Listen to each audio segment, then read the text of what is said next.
Howdy everybody, welcome back. I'm Matt, thanks for stopping by. Now for any of you who've been fly fishing for trout for any number of years, you're probably familiar with Art Flick.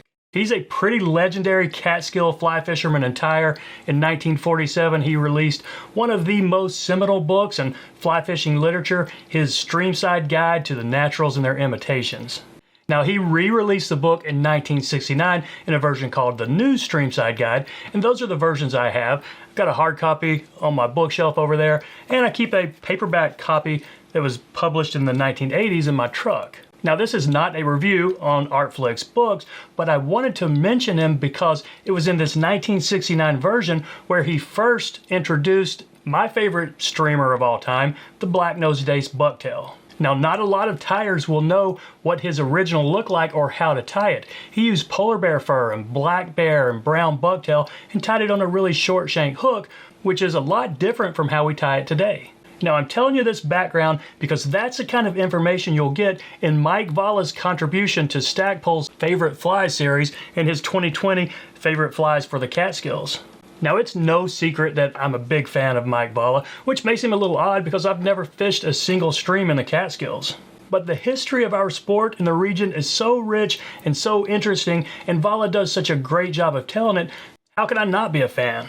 So about this book, hardback, 120 pages, good quality paper, beautiful pictures throughout it, and 50 essential flies for the region.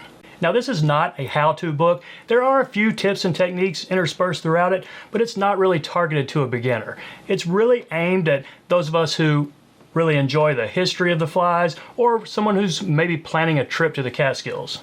Now after a quick introduction, the book is laid out roughly 2 pages per pattern with a nice picture of it and then a little bit of history on it. But the history in these pages are really where this book shines. I mean, who knew that Rube Cross's Hairwing Royal Coachman was originally called the Quack, and that he created it in the 1930s and named it after Leonard Quackenbush? Well, I didn't know that until I read it in this book. Now I know when we think about Catskill fly patterns, we think of the heritage dry flies, and there are plenty of those in here, but that's not all the book is about. There are plenty of nymphs and emergers, a few streamers, and even some fairly recent patterns with, that use modern materials. So to wrap up, do I recommend this book? Well, if you're looking for a how-to book, probably not. But if you are interested in the history of these patterns or you're planning a trip to the Catskills, yes, absolutely, it's a great book. And to a guy like me, it's worth every penny. So a lot of you know I like to pick up 2 copies of a book when I do a review.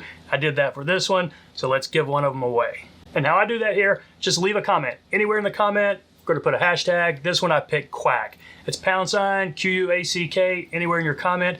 Today is Sunday, March 13th, 2022. I'm going to the farm next weekend, so let's do this drawing on Thursday night. That'll be March 17th. I'll go to the random comment picker, select one of the comments, and I'll get the book in the mail to you. So that's it, folks. Thanks for watching. I appreciate your support.